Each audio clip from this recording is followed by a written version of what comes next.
वृक्ष है निरंजन जिसका नाम है। इसीलिए पूज्य बाबा के मुखारबिंद से उस निरंजन के बारे में, जिसके साथ अंजन का कोई नॉलेज नहीं है, वही है निरंजन। तो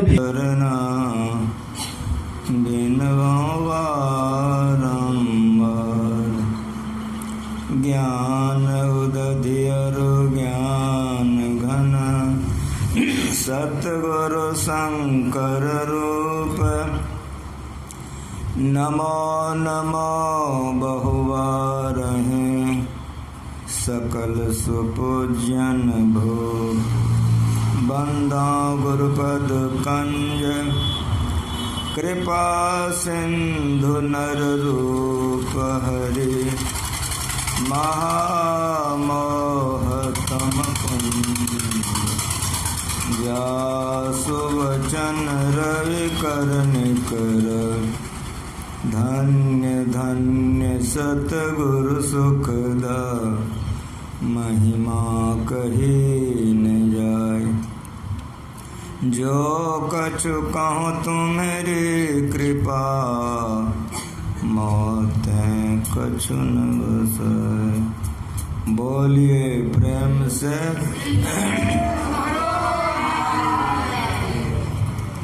सत्संग में पधारे पवित्र आत्माओं। जितने संत इस धरती पर आज तक हुए, सभी संतों ने ईश्वर भक्ति का प्रचार किया। ईश्वर भक्ति का प्रचार संतों ने क्यों किया? तो जब से यह सृष्टि बनी है तब से हम लोग मरते हैं और जन्मते हैं, जन्मते हैं और मरते हैं। इस चक्र में पड़ गए हैं। मरना कोई नहीं चाहता है, लेकिन मरना पड़ता है। नरक में कोई जाना नहीं चाहता है, लेकिन जाना पड़ता है। कहाँ से आप आए हो? कहोगे माँ के पेट से। तो माँ के पेट में क्या था, कैसे थे, याद कर लीजिए तो पता चलेगा घोर नरक से आए। इसीलिए गुरु महाराज जी के सिद्धांत में भी हम लोग पढ़े हैं कि आवागमन सम दुख दूजा है नहीं जग में कोई, इसके निवारण के लिए ऐसी भक्ति हो कि मरना जन्मना छूट जाए। इसीलिए संतों ने ईश्वर भक्ति का प्रचार किया। जिन्होंने ईश्वर की भक्ति कर ली उनका मरना जन्मना छूट गया। गुरु महाराज जी ज्ञान का प्रचार जीवन भर करते रहे। अभी मैं नेपाल के तरफ से आया हूँ। क्यों? तो गुरु महाराज जी जब तक रहे तो भारत और नेपाल घूमते रहे गुरु महाराज, और कहीं दूसरे देश तो नहीं गए। हवाई जहाज दे दिया था जोगी जी ने। गुरु महाराज जी ने कहा कि हमको हवाई जहाज की जरूरत नहीं। बरारी में जो अधिवेशन हुआ था, महेश जोगी आए कि हजूर ये ज्ञान का प्रचार विदेश में होना चाहिए, मैं एक जहाज आपको दे देता हूँ। गुरु महाराज जी ने कहा कि जोगी जी अपने घर में आग लग जाए, पड़ोसिया के घर में आग लग जाए तो पहले कौन आग बुझाइएगा? कहा हजूर पहले तो अपने घर बुझाना पड़ेगा। हमको भारतीय देखने दिए, आप विदेश देखिए। हमको जहाज की जरूरत नहीं है। लेकिन आज देखिए गुरु महाराज जी का ज्ञान सब जगह, सब देशों में, सब जगह हो रहा है। गुरु महाराज जी के साथ नेपाल गए थे, भीतर अंदर में थे बहुत। हमको कोई ज़रूरत पड़ गई तो हम गुरु महाराज से कहें कि हजूर हमको तो लौट करके भागलपुर जाना पड़ेगा। तो गुरु महाराज जी कहते हैं कि केदार ठीक ही सोचे हो, जरूर जाओ तुम, लेकिन राम लगन को बुखार लग गया है, इसको भी साथ में ले लो, इसको वहीं छोड़ देना। जी सरकार। जाकर राम लगन वा कहें कि हजूर हम तो भागलपुर जाएंगे, तो गुरु महाराज जी की आज्ञा है आपको ले जाने की, तो आप भी तैयार हो जाइए। कहा ठीक है। अभेदानंद बाबा को आप लोग जानते होंगे, जिन्होंने गुरु महाराज जी का अभिनंदन ग्रंथ लिखा है। वो अभेदानंद बाबा को मालूम हो गया कि केदार जी और रामलगन जी जा रहे हैं, तो वो चले गए गुरु महाराज जी के पास कि हजूर हमको भी काम है, हजूर क्या क्या होते तो हम भी चले जाते, कि आप भी चले जाइए। तो हम वेदानंद बाबा, रामलगन बाबा तीनों वहाँ से निकले, जोगमनी आए। जोगमनी में ट्रेन लगे हुए थे, रामलगन बाबा को हम लेटा दिए। बोले कि बाबा हम दवाई लेकर के आते हैं, ये पंखा बंद करो, ये पंखा बंद करो मेरे ऊपर का।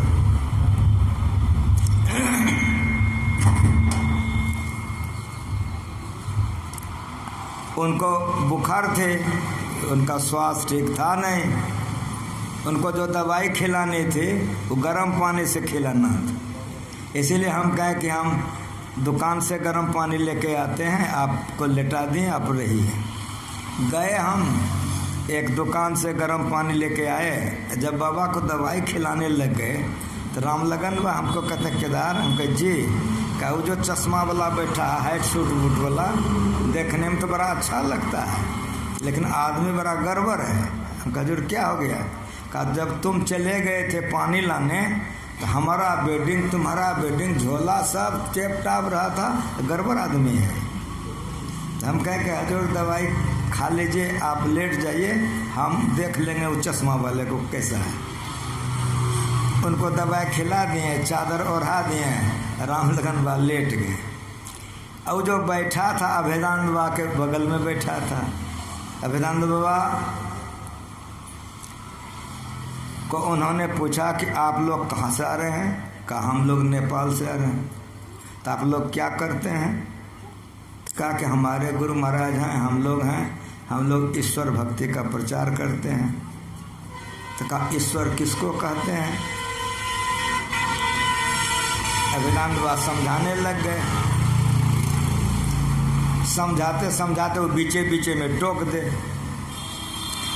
ये समझाने लग गए। एक बार वो अंग्रेजी में कुछ बोल दिया, जैसे अंग्रेजी में बोला कि अभेदानंद बाबा जब अंग्रेजी में गरियाना शुरू किए ने, का क्या समझता है? हम गेरवा पीने तो हमको तुम भिखमंगा समझता है रे, तुम्हारा ऐसा सा पोता है हमको रे, अंग्रेजी दिखलाता है तुम रे। एकदम गर्मा गए। रामलगन बाबा चादर मुँह पर से हटा करके इधर आ गया। वो का सुनो, जितना बात बोला गलत नहीं बोला है।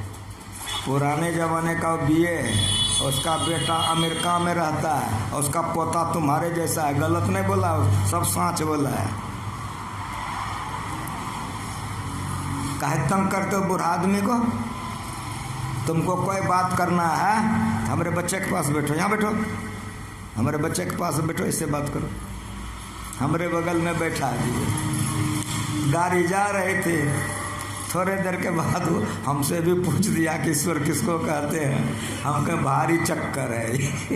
बाबा हमसे इतने पुराने सब बात के गया था, सब हम लड़ाई देखवे किए थे। हमारा मनवा बड़ा आज गड़बड़ हो जाए। तो जब हमको 2 बार पूछ दिया कि ईश्वर किसको कहते हैं, तो मेरे मन में आ कि आखिर तो कुछ कहना होगा। तो हम वेद मंत्र पढ़ने लगे। तो कहा वेद से नहीं कहिए।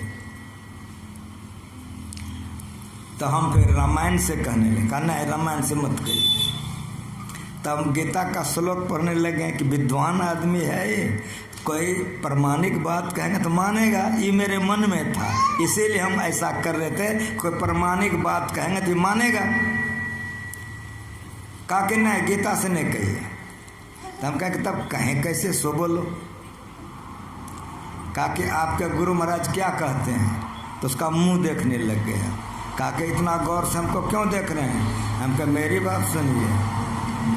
वेद में एक मंत्र है, गीता में एक श्लोक है, रामायण में एक चौपाई है, बीजक में एक पद्य है, लेकिन मेरे गुरु ने जो ईश्वर के लिए कहा वो एक के शब्द कहा है। इसीलिए मैं आपको गौर से देख रहा हूँ कि आप मेरे गुरु महाराज जी का नहीं समझ सकेंगे। तो नहीं, आप अपना गुरुए महाराज से कहिए। जब वो कहा कि आप अपने गुरुए महाराज से कहिए, तो हम कहें कि हमारे गुरु महाराज उस ईश्वर के लिए कहते हैं जो परम तत्व। बोल दिए हैं, चुप हैं, गाड़ी जा रहे हो, मेरा मुंह देख रहा, हम उसका मुंह देख रहे हैं। थोड़ी देर के बाद कहता है क्या जो परम तत्व, हमको जो आदि अंत रहित है। फिर कहा क्या आदि अंत रहित है, हमका जो असीम है। अब तो वो मेरा मुंह देखने लगे। हम सोचें कि अब ज़्यादा बोर कर देंगे इसको तो खराब हो जाएगा। हम कहें कि आप बहस करना चाहते हैं कि ईश्वर को समझना चाहते हैं, का हम समझना चाहते हैं। हम तराक अपने जेब से कागज निकाले, उसको दे दिए, पेन अपना दे दिए। हम कहे मेरी बात सुनिए। बोला कहिए। हम जितना देर तक बोलेंगे शर्त कीजिए कि आप बोलिएगा नहीं, और यदि कुछ पूछने का मन हो जाएगा तो लिख लीजिएगा, लेकिन टोकिएगा नहीं हमको। इस शर्त मंजूर है? कहा हाँ मंजूर है। हम कहें ये लीजिए पेन, एक कागज। अब मैं बोलता हूँ, सुनिए। अब आप लोग भी सुनिए। जो पदार्थ सूक्ष्म होता है, इस सिद्धांत समझा रहा हूँ, जो पदार्थ सूक्ष्म होता है वो स्थूल में स्वाभाविक व्यापक होता है और अपना दायरा घेरा अधिक रखता है। भुलाइएगा नहीं। जो पदार्थ सूक्ष्म होता है वह स्थूल में स्वाभाविक व्यापक होता है और अपना दायरा बेसी रखता है। कैसे आप लोग समझिएगा तो सुनिए। मैंने कहा कि अब मट्टी स्थूल है लेकिन पानी सूक्ष्म है। खूब बढ़िया से सुनिए।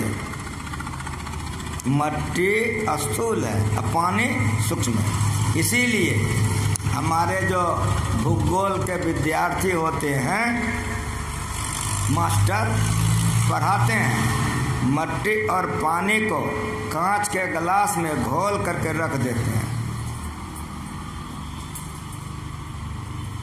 थोड़े देर के बाद देखिएगा कि कांच के गिलास में मट्टी नीचे है, पानी ऊपर है, साफ साफ दिखाई पड़ेगा। लेकिन मट्टी के कनकन में पानी है कि नहीं? मट्टी के कनकन में पानी है और ऊपर है। कैसे समझिएगा? जो भूगोल के बच्चे होते हैं, शिक्षक स्कूल में पढ़ाते हैं, एक गुना धरती है और 3 गुना पानी है, सागरे सागर है। पढ़े लिखे जो लोग हैं जानते हैं 3 गुना सागर ही सागर है, एक के हिस्सा मट्टी है। लेकिन मट्टी को कहीं कोरिए पानी निकलेगा, तब ना ट्यूबवेल गला लेते हैं, कुइयाँ कोर लेते हैं, पंपिंग सेट लगा लेते हैं। समझ में आ रहा है कुछ? 3 हिस्सा जल ही जल है, एक हिस्सा स्थल है जिस पर हम लोग बैठ करके घर मकान बना के गेहूँ उपजा के खाते हैं, एक के हिस्सा है। लेकिन इस एक हिस्से के कनकन में जल व्यापक होकर के 3 गुना पानी है, 1 गुना मट्टी है। अब मेरी बात सुनिए। वो पानी को गर्म कीजिए तो अग्नि पानी के कन में घुस जाएगा, और यदि गर्म पानी आपके चेहरे पर डाल दे तो फफोला हो जाएगा। कुछ समझ में आ रहा है? पानी के दायरे से गर्मी का दायरा ऊंचा है। समझ में आ रहा है? ये ब्रह्म ज्ञान है। अगर ब्रह्मचर्य बढ़िया नहीं रहेगा बुझिए नहीं सकेगा, माथे में दर्द हो जाएगा। ये ब्रह्म ज्ञान है। खूब बढ़िया से सुनिए।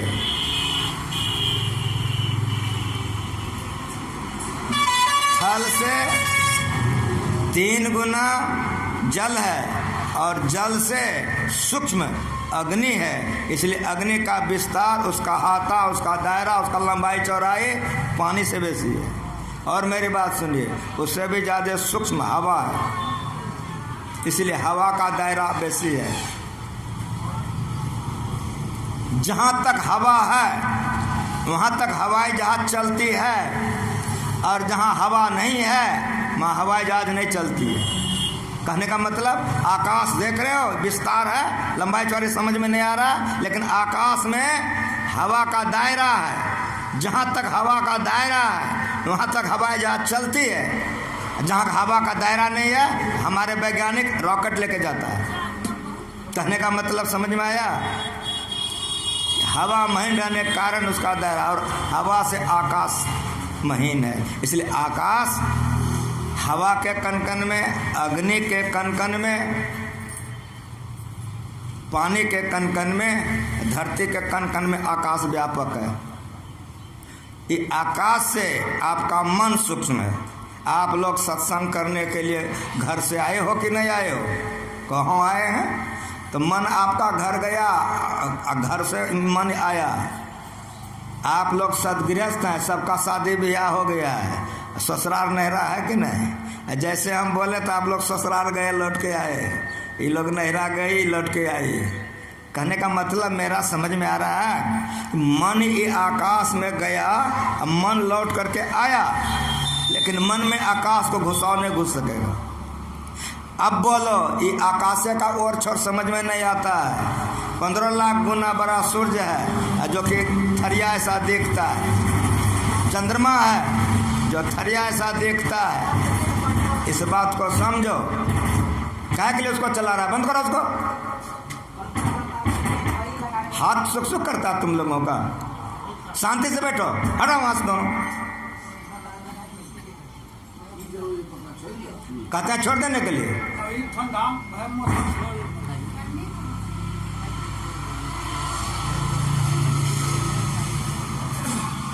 आकाश तत्व से, खूब बढ़िया से सुनिए, आकाश तत्व से मन तत्व महीन है।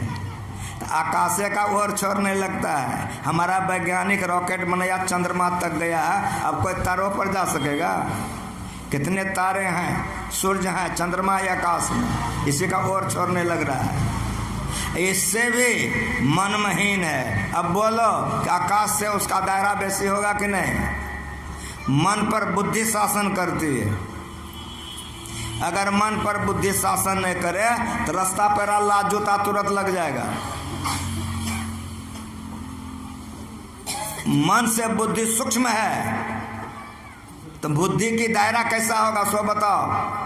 तो बुद्धि की दायरा मन के मंडल से बड़ा वाला मंडल होगा। वो जितना मैं बताया और है, जितना मैं बताया सब जड़ है, सबको अपनी शक्ति सत्ता नहीं है। इन तमाम जड़ पदार्थ से ऊपर जो है वो चेतन है। चेतन का जो सत्ता होगा वो कैसा होगा? तो मन से बुद्धि से उसका बड़ा विस्तार होगा। अगर मन से चेतन निकल जाए, मन मर जाएगा। अगर बुद्धि से चेतन निकल जाए, बुद्धि मर जाएगी, बुद्धि काम नहीं कर सकेगी। ये शरीर देख रहे हो, इस शरीर में चेतन है जो बोल रहा है। अगर इस शरीर से चेतन निकल जाए, मर जाएगा। उस चेतन को जिन्होंने उत्पन्न किया है, जगत प्रसव करता ईश्वर, बहुत बढ़िया से सुनो, जिसने चेतन को उत्पन्न किया है वो चेतन से भी बड़ा होगा, इसीलिए बराते बड़ा। खूब बढ़िया से सुनो, इसीलिए बराते बड़ा। वो परमात्मा इतना बड़ा है, वो परमात्मा इतना बड़ा है, आदि अंत रहित है, असीम अजन्मा अगोचर सर्वव्यापक। और मेरी बात सुनो कि सबसे महीन होने के कारण कन कन में वह व्यापक है। हम में, तुम में, खरक खम में, सब में व्यापक राम परमात्मा चेतन के कनकन में, बुद्धि के कनकन में, मन के कनकन में, आकाश के कनकन में और पांचों तत्वों के कनकन में व्यापक। सर्व निवासी सदा अलेपा, तो ही संग समाये, काहे रे बन खोजन जाए। तो परमात्मा ऐसा है, जब उसको हम समझाएं, इतना उठ के ठहरा हो गया, उठ के ठहरा हो गया। कहा बाबा अब रुक जाइए। अब हम रुक गए। कहा सुनिए, सीआईडी विभाग के मैं सबसे बड़े अफसर में से हूँ। आप लोगों को देख करके हमारे मन में आप लोगों पर शक हो गया था। हम समझ गए थे कि आप लोग तस्कर वाले हैं, इसीलिए आपका पीछा किए थे। हमारा ड्यूटी 3 स्टेशन था, 7 स्टेशन आ गए। अब समझ में आ रहा कि आप लोग भारी तस्कर वाले हैं। आँख में आंसू आ गया। विद्वान था, पढ़ा लिखा था।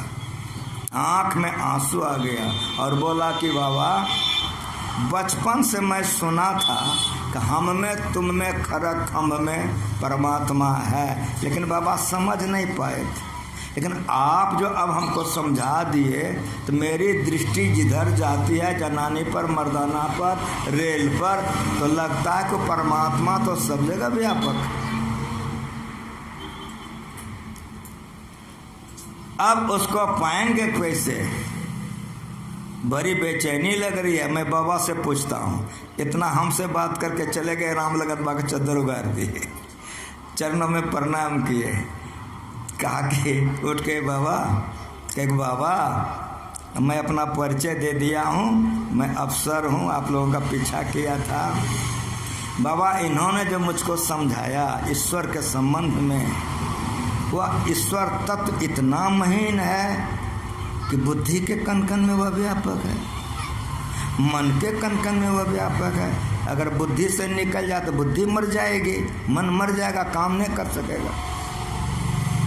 वह तत्व एकदम महीन है। और अब समझ में आ रहा है बाबा, वह तो सब जगह है ही।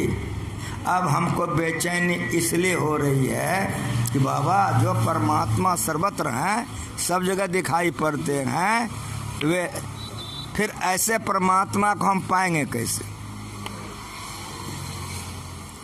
यह बात उन्होंने कहा बाबा से कि बाबा वो परमात्मा जब सर्वत्र है, ये है, इस समझ में आ गई, लेकिन दर्शन तो सब जगह नहीं होता है, उसको पाएंगे कैसे? तो राम लगन मैंने कहा कि सुनिए, ईश्वर क्या है इस समझने के लिए आपको 7 स्टेशन आना पड़ा है, तो समझें। का जी बाबा, का पाने के लिए फिर 7 स्टेशन जाना होगा तब होगा। उन्होंने कहा कि बाबा 3 स्टेशन तक हमारी ड्यूटी थी, अब आपकी जैसी आज्ञा हो मैं करूँगा। कहा कि आप लौट के चले जाइए, हम लोग भागलपुर कुप्पा घाट में रहते हैं, जब कभी आपको मौका मिलेगा आकर के पाएंगे कैसे का विधि जान लीजिएगा। वह परमात्मा अव्यक्त, अनादि, अनंत, अजय, अज आदि मूल परमात्मा, ये परमात्मा है। वो परमात्मा अव्यक्त है, कोई जानना चाहे नहीं जान सकता है, आंख से उसको नहीं देख सकता है, कान से उसकी आवाज नहीं सुन सकता है, पैर से उसके पास नहीं जा सकता है, मन से उसका मनन नहीं कर सकता है, अब बुद्धि से उसका निर्णय नहीं कर सकता है। ये परमात्मा है। जहां मन की पहुंच नहीं है, जहां बुद्धि की पहुंच नहीं है, वो परमात्मा है। वो परमात्मा है। तो कैसा है?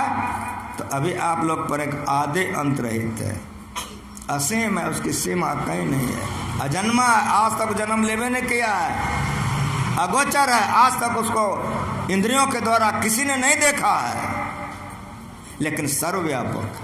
और सुनो, सर्वव्यापक और आ गया है, ऐसा नहीं है। गजब ज्ञान है संत मत का। धरती पर कितना मकान है, जल्दी बताओ। धरती पर कितना मकान है? एक को मकान बताओ जिसमें आकाश नहीं है। ऐसा मकान होगा? नहीं होगा। सब मकान में आकाश होगा। तो क्या हुआ? धरती पर के जितने मकान हैं सब में आकाश घुस करके आकाश खत्म हो गया। जल्दी बोलो। उसी तरह परमात्मा सर्वव्यापक होकर के बाहर कितना है बताया नहीं जा सकता है। जर्रे जर्रे में वह है समाया, उर्दू शब्द है। जर्रे जर्रे में वह समाया, उसके चेहरे पर पर्दा नहीं है, आवरण नहीं है। आवरण ससीम पदार्थ पर होता है, आवरण असीम पदार्थ पर नहीं होता है। जो असीम है उस पर आवरण नहीं होता। और सुनो कि जो देश काल के अंदर में उसका जन्म होता मृत्यु होती है, लेकिन जो देश कालातीत है उसका जन्म और मृत्यु नहीं होती। जो देश काल से परे है वो परमात्मा। इसीलिए अभी आप लोग पढ़े हैं देश कालातीत, नाम रूपातीत, सब शब्द से परे अपरमात्मा, अविगत, अंत अंत, अंतरपट, अगम, अगाध, अगोई, शून्य, शून्य, शून्य के पारा, अगुण सगुण नहीं दोए, दादो जाने न कोए, संतन की गति गोई। अविगत कहीं से खाली नहीं है। अंत अंत, अंतरपट, तीन का अंत के परे है वो तीन अंत क्या है? आंख बंद करके देखो क्या है? कहोगे अंधकार, एक पट हुआ, उसको पार कर जाओ, प्रकाश, दो पट हो गया, उसको पार कर जाओ, शब्द। जब शब्द नहीं रहेगा तो शब्दातीत पद उसको कहते हैं, परमात्मा है। ऐसे परमात्मा का जो स्तुति रोज करेगा उसके ऊपर परमात्मा का कृपा होगा कि नहीं? जल्दी बोलो। अरे जिसके ऊपर परमात्मा का कृपा हो जाएगा उसको कौन चीज़ का कमी रहेगा सो बोलो। तो इसके लिए छुट्टी नहीं है, लेकिन जो सुगर, गधा, घोड़ा, कुत्ता करता है उसके लिए छुट्टी है। भोरे उठ के चिड़िया देखो, उठ के क्या करता है? पेट भरने जाता है।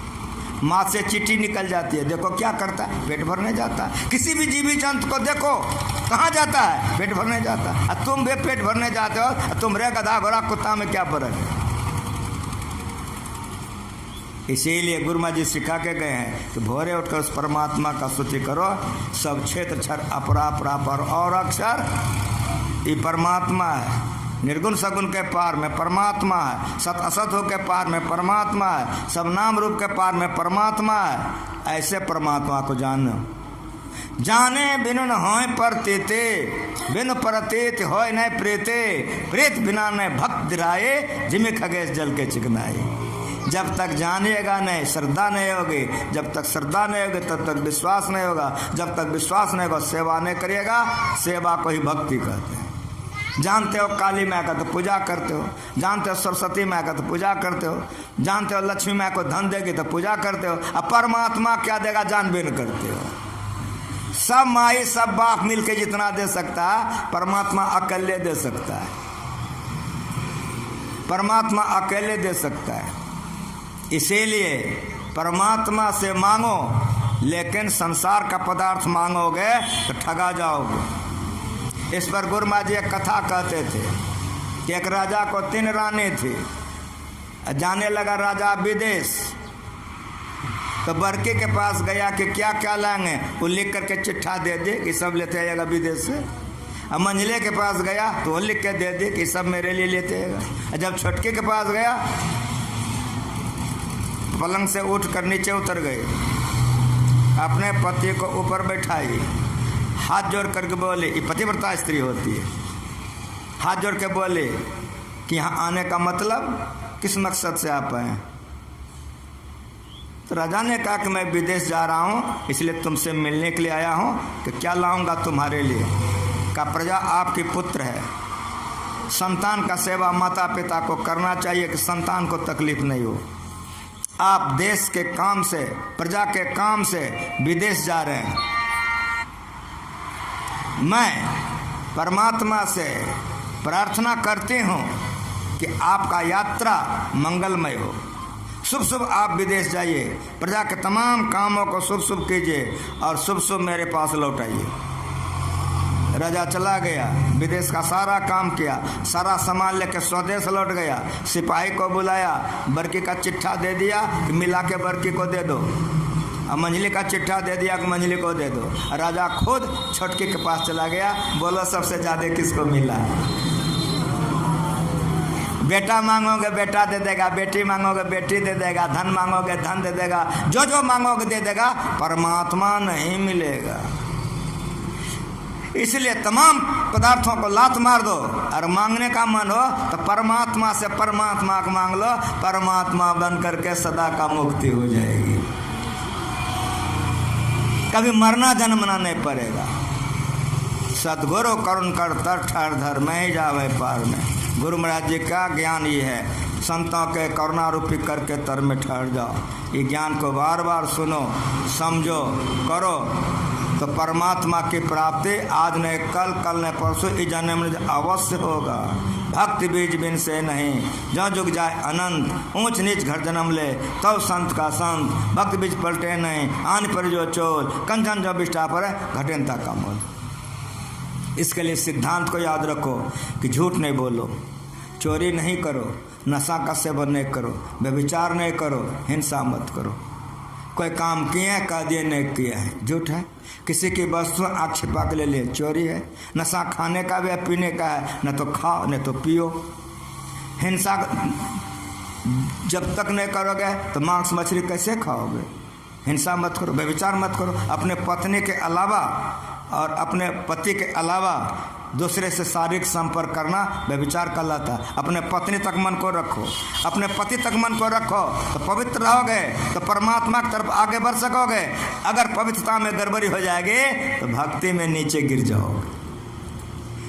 ना वीरतो दुश्चरितान, ना शांतो न समाहिता, न शांत मानस वापे प्रज्ञान नमा पुण्यात। जो दुश्चरित से अपने को अलग नहीं करेगा उसका भजन नहीं बनेगा। सोचे भारे सात समावे बिरला सोचाचारे, तंत्र को पर संत मिलाया नानक शरण तुम्हारे। गोबर उठाने वाले बर्तन में दूध रखोगे ना, बोलो। अगर अंतःकरण पवित्र नहीं रहेगा तो उस ईश्वर को नहीं समझ सकोगे, और ईश्वर को नहीं समझोगे तो उसकी भक्ति नहीं कर सकोगे। आवागमन में मरते रहोगे, जन्मते रहोगे। इसीलिए सत्संग कीजिए, सदाचार का पालन कीजिए, शिष्टाचार सुचाचार का पालन कीजिए। करत करत अभ्यास से जन्मत हो सुजान, रसरी आवत जात से शिल पर पड़त निशान। गुरु महाराज पर विश्वास रखिए, भरोसा रखिए, पवित्र आचरण में रहिए, भोजन पवित्र कीजिए, ब्रह्म बेले में ध्यान कीजिए, स्नान करके ध्यान कीजिए, शाम में ध्यान कीजिए, चलते फिरते जप कीजिए, और ईमानदारी पसंदी का भोजन कीजिए। लोक परलोक दोनों बनेगा। इन्हीं शब्दों के साथ एक बार प्रेम से बोलिए। मनोज को बहुत बहुत धन्यवाद, इसके समस्त परिवार को धन्यवाद। यह ज्ञान यज्ञ है। तमाम यज्ञ में इस जग से बड़ा कोई यज्ञ नहीं है। इस जग से बड़ा कोई जग है ही नहीं है। ये जग करता बड़ा पुण्यात्मा होता है।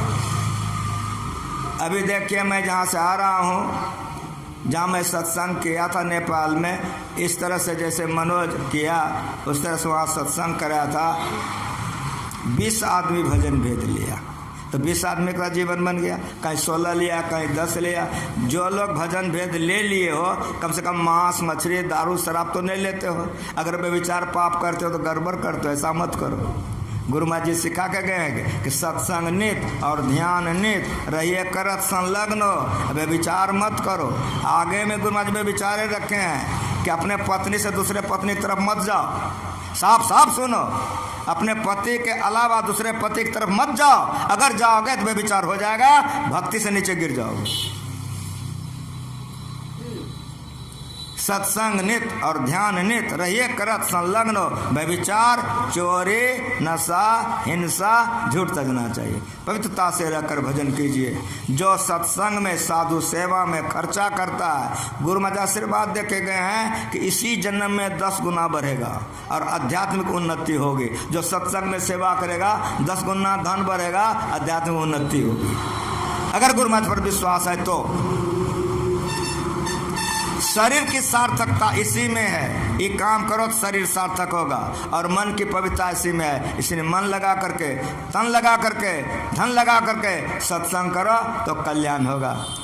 आप तमाम भक्तों को धन्यवाद ज्ञापन करता हूँ। एक भजन सीताराम बाबा गा देंगे, आरती हो जाएगी, यहाँ का जग संपन्न हो जाएगा। मैं भी चला जाऊँगा, आप लोग भी अपने अपने चले जाएंगे। लेकिन सत्संग न छोड़िएगा, ध्यान नहीं छोड़िएगा, अभी विचार चोरी पर ख्याल रखिएगा। जो इस तरह से सदा मनन करते रहता वो गिरता नहीं है। जो नहीं गिरता उसका कल्याण होता है। एक बार प्रेम से बोलिए।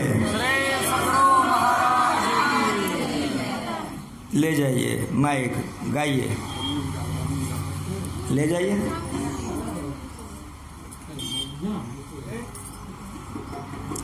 तैं ओकरा की कहते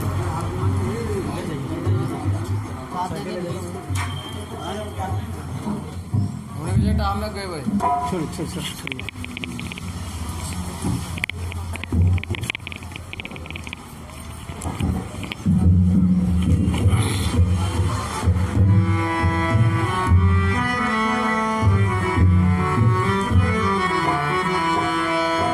श्री सद्गुरु महाराज की जय।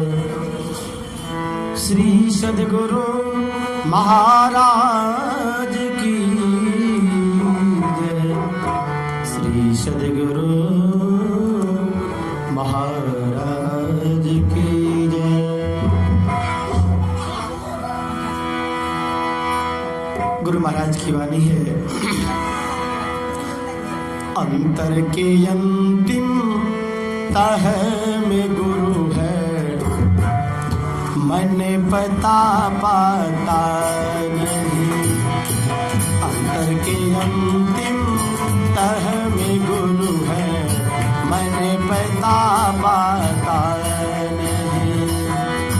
अंतर के अंतिम तह में गुरु है, मन पता पाता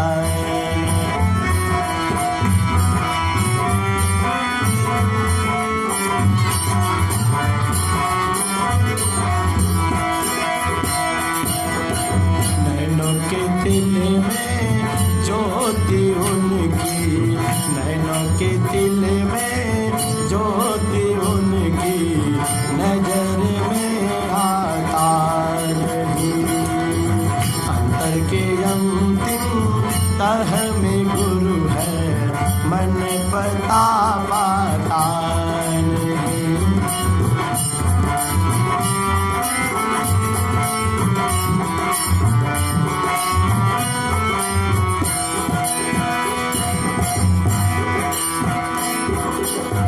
अंग संग हर वक्त रहता, प्रकट हो आता नहीं।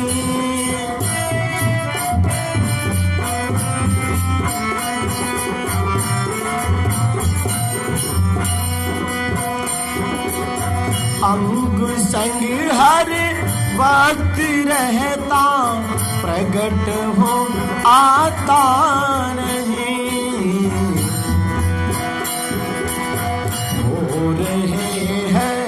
रान सागिल हो रहे हैं, रान सागिल जल्द दिखलाता हो रहे हैं, रान सागिल जल्द दिखलाता नहीं। अंतर के अंतिम तह में गुरु है, मैंने पता पाता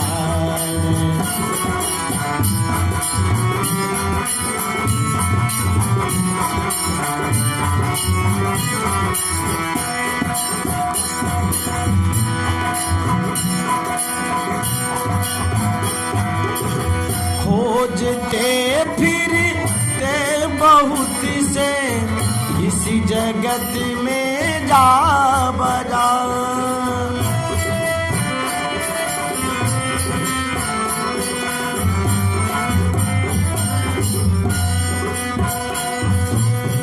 खोजते फिरते बहुत से इसी जगत में जा बजा। अंतर के अंतिम तह के रह बिन, अंतर के अंतिम तह के रह बिन, कोई उसे पाता नहीं।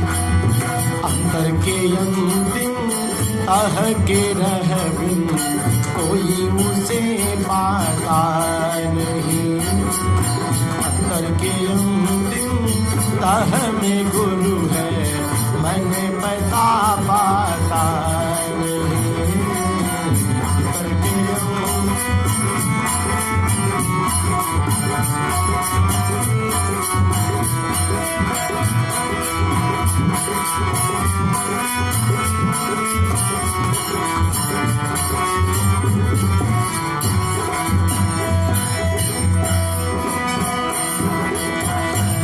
दया संतन की में ही जानना इस राह को।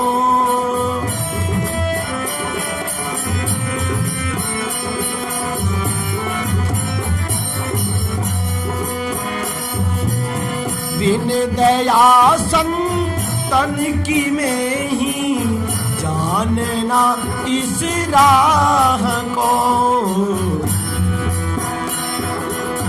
हुआ नहीं होता नहीं वो, हुआ नहीं होता नहीं वो, होने हारा है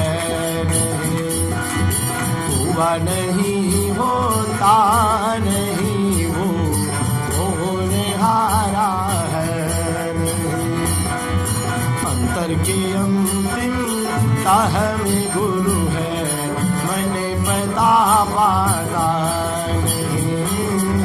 अंतर के अंतिम ताह में गुरु है, मैंने पता पाता नहीं।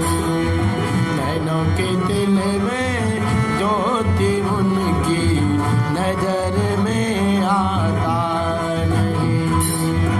अंतर के अंतिम ताह में गुरु है, मैंने पता पाता मैंने पता पाता। श्री सद्गुरु